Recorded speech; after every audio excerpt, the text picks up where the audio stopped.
Durant près d'un demi-siècle, il aura incarné la Gironde. Ce matin, à l'heure du petit-déj, l'atmosphère avait la gravité d'une décision lourde de conséquences. Philippe Madrelle vient d'annoncer qu'il ne briguera pas un nouveau mandat de conseiller départemental. C'est la fin d'une longue histoire. C'est difficile, mais je me suis mis ça dans la tête quand même depuis quelques années, honnêtement, quoi.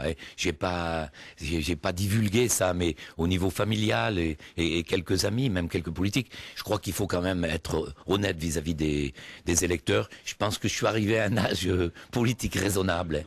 Devant la presse, le président du département se sera longuement impliqué à tourner les pages de son engagement au service de la Gironde, un patrimoine dont il est fier et que nul ne lui conteste, y compris parmi ses adversaires. Chaque génération apporte son tribut. Philippe Madrelle a porté pendant de longues années cette responsabilité. On peut dire qu'à l'échelle de la Gironde, c'est un grand homme. C'est une forte personnalité avec qui j'ai toujours eu des relations parfaitement courtoises. Nous inaugurons de temps en temps de nouveaux collèges dans Bordeaux. Par sa longévité et par son action à la tête du Conseil général, il aura évidemment marqué le territoire. Un grand serviteur de son département, c'est aussi cette marque que l'on salue ce soir dans son propre camp. Philippe Madrelle a été un personnage considérable dans le département.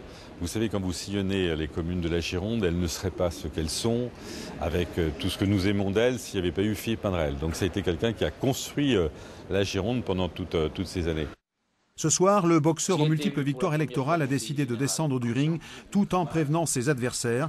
Philippe Madrelle ne raccroche pas les gants. Il battra encore une fois la campagne en mars 2015 pour faire vivre son idéal et porter un successeur socialiste dans son fauteuil de président.